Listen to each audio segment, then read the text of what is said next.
नमस्कार दोस्तों। आज का सब्जेक्ट है मटेरियल साइंस और जिसके अंदर आज हम लोग समझेंगे एटॉमिक पैकिंग इफिशिएंसी या फिर एटॉमिक पैकिंग फैक्टर। यह एक इंपॉर्टेंट टॉपिक है। थ्योरी एग्जाम के साथ साथ कंपटीशन एग्जामों में भी इस पर क्वेश्चन पूछे जाते हैं, इसलिए इस टॉपिक को समझने के लिए वीडियो पूरा देखें। ये सोचकर अभी इस वीडियो को ना छोड़ें कि हम बाद में देख लेंगे। बाद में देखने के लिए आप छोड़ देंगे तो मुझे पता है आप भूल जाएंगे। और भी सब्जेक्ट हैं जिन पर मैं वीडियो डालता रहता हूं।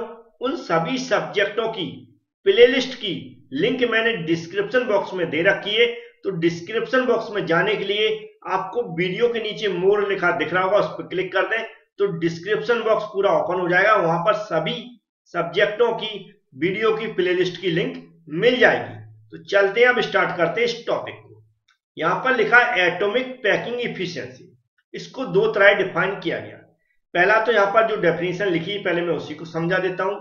जैसा कि हम सब लोग जानते हैं, जो हमारा क्रिस्टल स्ट्रक्चर होता है उसमें एटम्स का अरेंजमेंट होता है रेगुलर एंड रिपीटेशन फॉर्म में। किसका होता है? एटम्स का। और जो हमारा पूरा मटेरियल होता है उसमें हम देखते हैं नंबर ऑफ यूनिट सेल होते हैं, बहुत सारे यूनिट सेल होते हैं। उसका एक हिस्से को हम लेके चल रहे हैं किसी एक यूनिट सेल को। तो एक यूनिट सेल में जो एटम्स का अरेंजमेंट होता है, तो एटम्स जो स्थान घेरते हैं, क्या बोलते हैं, जो स्थान घेरते हैं, उस स्थान के रूप में हम एटॉमिक पैकिंग इफिशिएंसी को डिफाइन करते हैं। इस तरह जो दूसरा तरीका होता है डिफाइन करने का, वह होता है इसके फॉर्मूले के रूप में। तो यहां पर फॉर्मूला लिखा है एटॉमिक पैकिंग इफिशिएंसी या एटॉमिक पैकिंग फैक्टर का। क्या लिखा हुआ है? एटॉमिक पैकिंग इफिशिएंसी का formula volume of atoms in unit cell upon volume of the unit cell. मतलब कैसे डिफाइन करेंगे? जो हमारा volume of atoms in unit cell और volume of the unit cell, इन दोनों के रेशो को हम क्या बोलते हैं? Atomic packing efficiency. दोनों तरह आप डिफाइन कर सकते हैं, आपके ऊपर डिपेंड करता है। अब जो एटॉमिक पैकिंग फैक्टर निकालते हैं तो इसी फॉर्मूले को थोड़ा और डिफाइन किया जाता है। कैसे किया जाता है? जो हमारा वॉल्यूम ऑफ एटम्स है इन यूनिट सेल, इसको इसको कैसे निकालते हैं? Average number of atoms per unit cell, average number of atoms per unit cell into volume of an atom upon क्या होता है? Volume of the unit cell. अब इनका जो atomic factor, atomic packing factor निकालते हैं, वह किसका निकालते हैं? जो हमारा एटम्स का अरेंजमेंट होता है। जैसे कि सिंपल क्यूबिक सेंटर, हम लोगों ने सिंपल क्यूबिक स्ट्रक्चर पढ़ा था, और बॉडी सेंटर क्यूबिक पढ़ा था, फेस सेंटर क्यूबिक पढ़ा था। और जो हेक्सागोनल पैक जो हमारा पढ़ा था, एससीपी हेक्सागोनल पैक क्यूबिक जो हमारा पढ़ा हुआ था, जो चार टाइप्स की। इससे पहला था सिंपल क्यूबिक, दूसरा था बॉडी सेंटर क्यूबिक, तीसरा था फेस सेंटर क्यूबिक, और चौथा क्या था? Hexagonal closed pack, SCP hexagonal closed pack structure. तो इस चारों टाइप में हम एटॉमिक पैकिंग फैक्टर की वैल्यू कैसे निकालते हैं, ध्यान से समझना। सबसे पहले यहाँ पर जो यहाँ पर वर्ड लिखे हुए इनको मैं समझा रहा हूं, तो आप वैसे ही सबको समझ जाएंगे। तो इसको ध्यान से समझने के लिए आपको अब ध्यान से सुनना है। तो मैं जो समझा रहा हूं बिल्कुल ध्यान से सुन लें। यहां पर क्या लिखा हुआ है? Average number of atoms per unit cell. जब मैंने निकालना सिखाया था, पहले वीडियो डाल चुका हूं, उस पर आपने समझ गए होंगे। तो ये जो लिखा है यहाँ पर मैं बड़े अच्छे समझे, ये जो रहता है किसके लिए? एससी मतलब सिंपल क्यूबिक के लिए। हमने कितना निकाला था? 1 निकाला था, आपको याद हो। बॉडी सेंटर क्यूबिक के लिए हमने कितना निकाला था? 2 निकाला था, आपको याद हो। और जो हमारा फेस सेंटर क्यूबिक है इसके लिए हमने कितना निकाला था? 4 निकाला था। और एससीपी इसके लिए कितना निकाला? 6 निकाला। मतलब इन वैल्यू के लिए पहले के लिए हम 1 रखेंगे यहाँ पर, और सेकेंड के लिए 2 रखेंगे, और थर्ड के लिए हम 4 रखेंगे, और एससीपी के लिए 6 रखेंगे। अब है volume of an atom. Atom को हमने कैसा माना? हमने समझाया था कैसा माना? स्पेरिकल फॉर्म में, मतलब हमने स्पेरिकल फॉर्म में माना। तो जो स्पेरिकल का जो वॉल्यूम होता है, जो आयतन होता है, स्पेरिकल का जो आयतन होता है, वह हमेशा याद रख कितना होता है? 4/3। कितना होता है? 4/3 पाई आर क्यू। क्या होता है? 4/3 पाई आर क्यू। तो ये भी आप समझ गए होंगे। यहां पर हमें क्या ले, वॉल्यूम ऑफ एन एटम का कैसा लेना? 4/3 पाई आर क्यू। अगर आपको याद है आयतन तो और अच्छी बात है। तो दो ए वाले दो पार्ट मैंने समझा दिया। थर्ड क्या है, volume of the unit cell, volume of the unit cell की बात कर रहा है।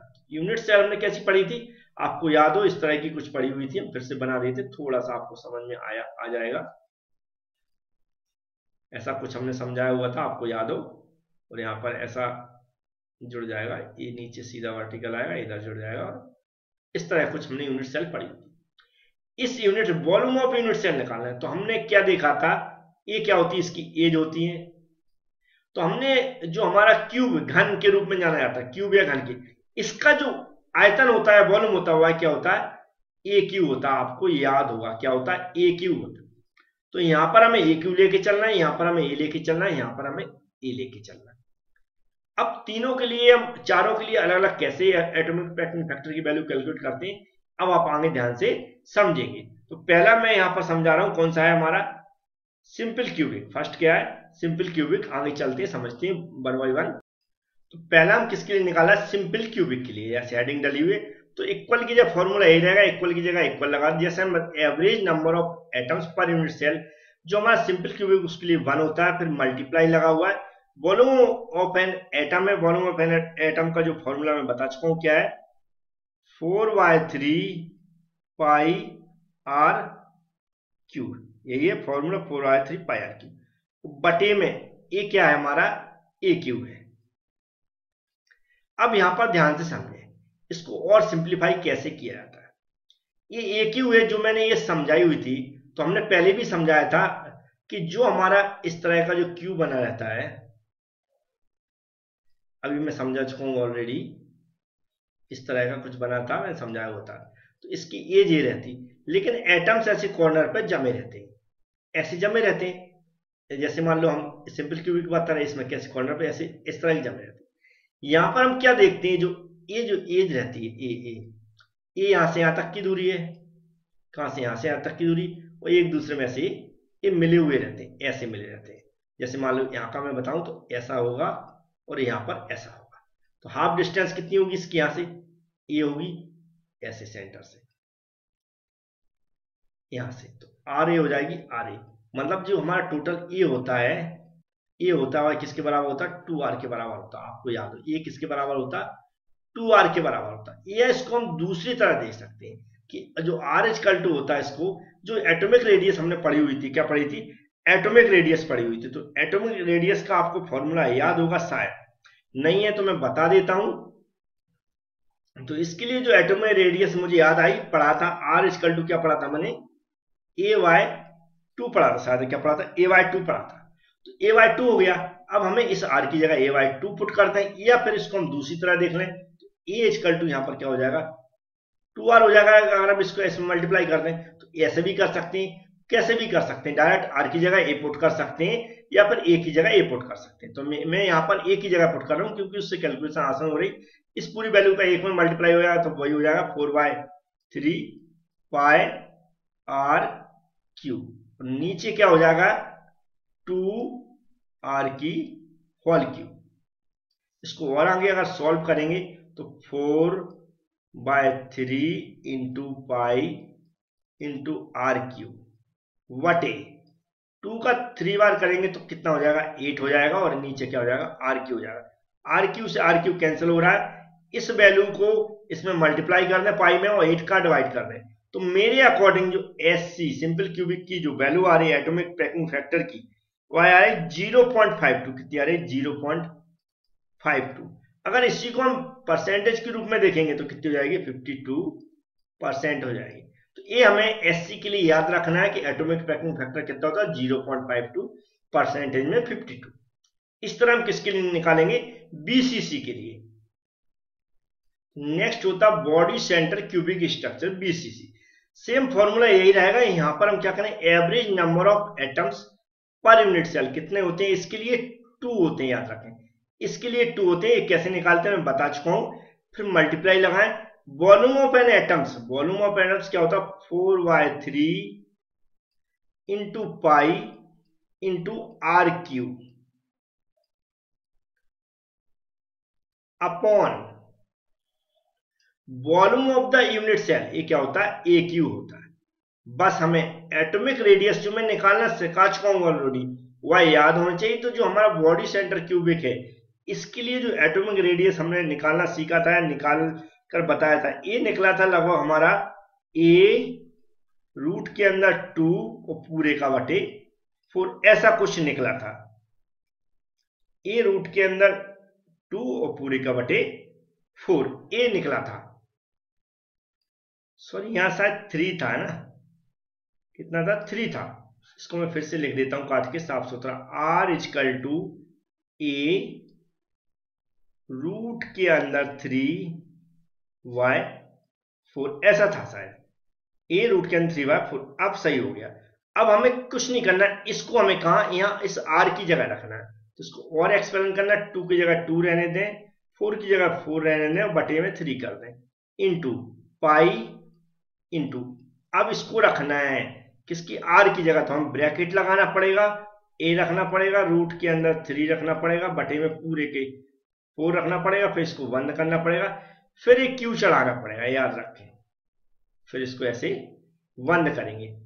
ए क्या है, ए क्यू है, तो यहां पर क्या हो जाएगा, ए क्यू है। अब इसको ब्रैकेट अगर ओपन करना है तो कैसे ओपन करेंगे, ध्यान से रखें। ये 2 यहां पर इसको मल्टीप्लाई कर दें, कोई प्रॉब्लम नहीं, तो यहां पर क्या हो जाएगा 8/3 हो जाएगा, इंटू क्या हो जाएगा पाई हो जाएगा। आप कैलकुलेट करके भी डायरेक्ट रख सकते हैं। यहां पर इसका ब्रैकेट ओपन करेंगे तो ये क्या हो जाएगा हमारा ए क्यू हो जाएगा, और रूट के अंदर हमारा क्या हो जाएगा यहां पर 3 का क्यू हो जाएगा, और बटे में यहां पर 4 का क्यू हो जाएगा, तो कितना हो जाएगा 64 हो जाएगा, अपॉन क्या हो जाएगा यहां पर ए क्यू हो जाएगा।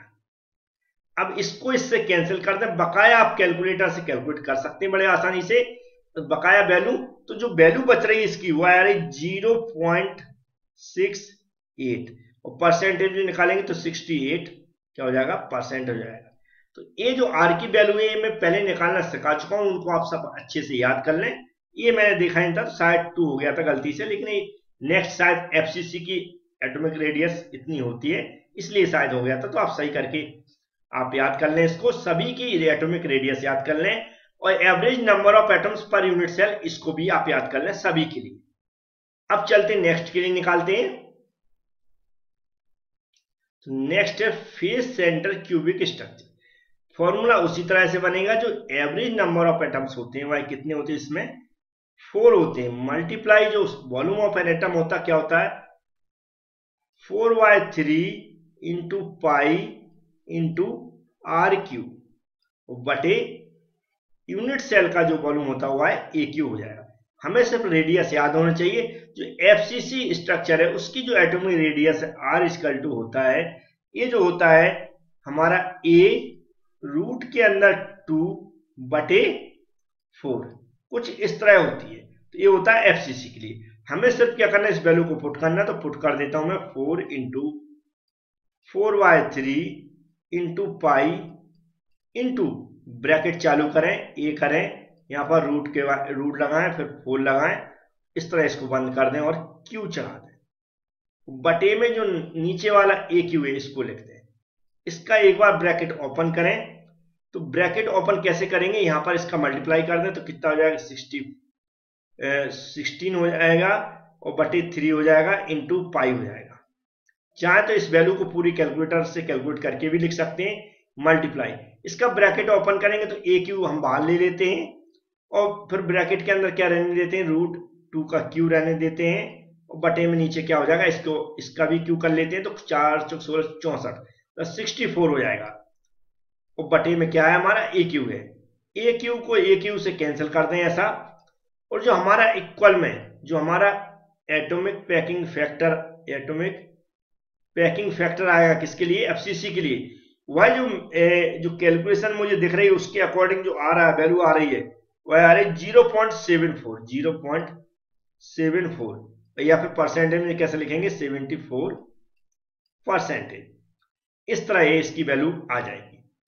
इसको आपको याद रखना है, एक कंपटीशन में डायरेक्ट पूछी आती है, और ए बी रेडियस भी डायरेक्ट पूछी आती है, ये भी आपको याद रखना।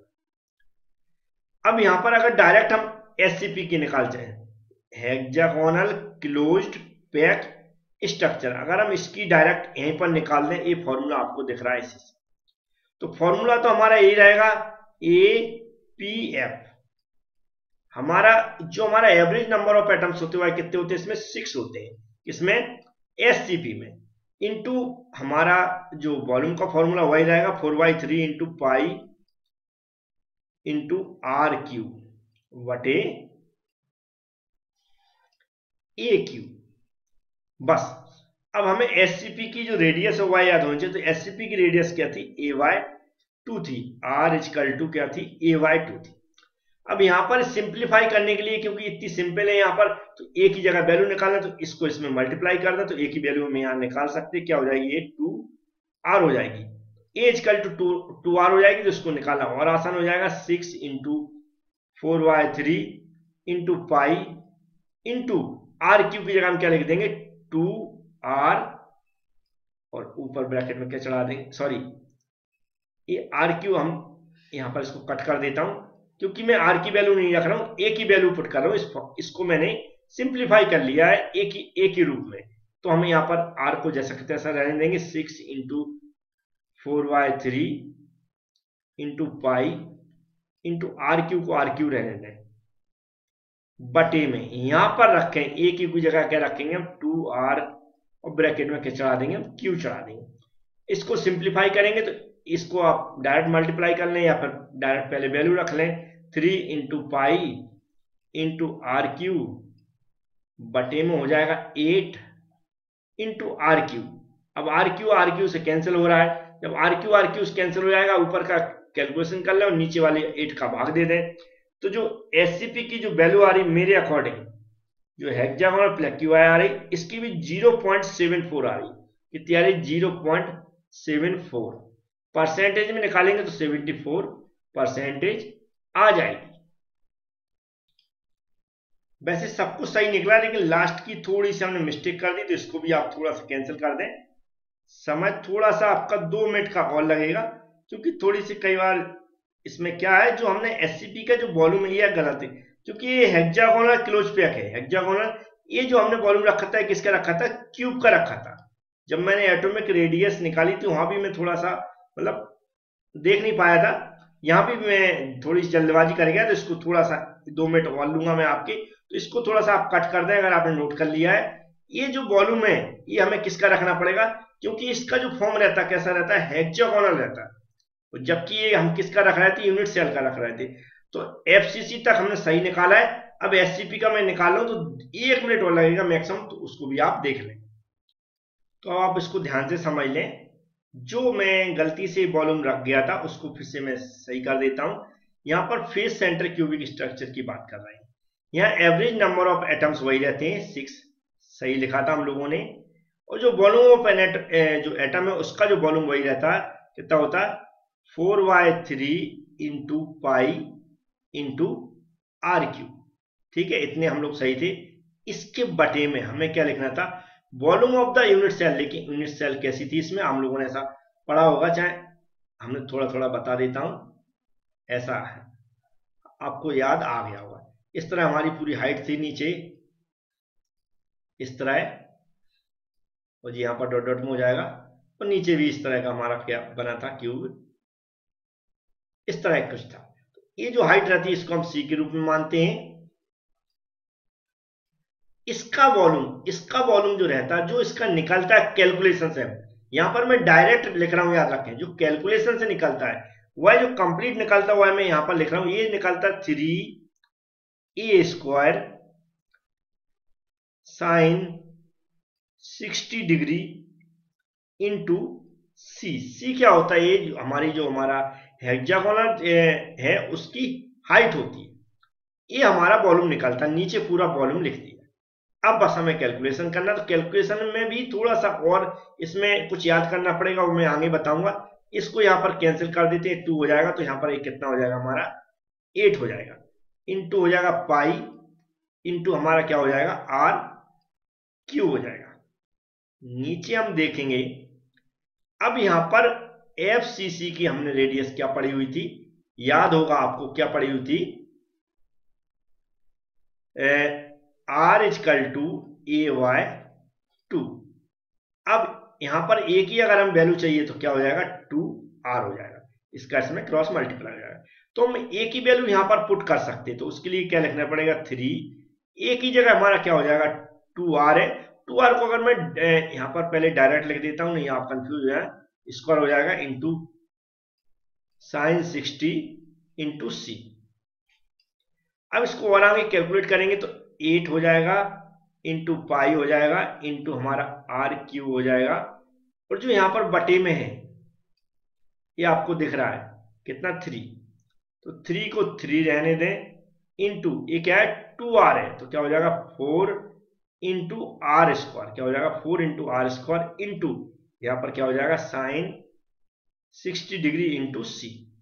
ये क्यू है स्क्वायर, तो स्क्वायर से अगर एक क्यू कैंसिल कर दें तो सिर्फ एक आर बचेगा, क्या बचेगा एक आर बचेगा यहाँ पर। अब जो जो कैंसिल होगा उनको छोड़ देते हैं, यहाँ पर 4 से 8 भी कट जाएगा, 2 हो जाएगा यहाँ पर, इसके अलावा कोई भी वैल्यू कैंसिल नहीं हो रही। तो हमारे पास क्या बच रहा है 2 इंटू पाई, क्या बच रहा है 2 इंटू पाई ऊपर और इंटू आर बच रहा है। अब नीचे हम देखें तो क्या बच रहा है उसको पूरा का पूरा लिख देते हैं, 3 बच रहा है इंटू साइन 60 बच रहा है इंटू सी बच रहा है। अब यहां पर हम क्या कर सकते हैं, इसको कुछ स्टैंडर्ड वैल्यू रहती है, जैसे कि 2 हो गया, पाई हो गया, बटे में हम लिख देते हैं 3 इंटू साइन 60 डिग्री। तो जो स्टैंडर्ड वैल्यू होती है उसलिए हमने यहां पर क्या लिख दिया आर वाई सी लिख दिया, ये आर को सी को मैंने थोड़ा सा अलग करके लिख दिया। आर वाई सी की जो स्टैंडर्ड वैल्यू होती है किसकी, आर वाई सी की, तो वह वैल्यू मैं बता देता हूं।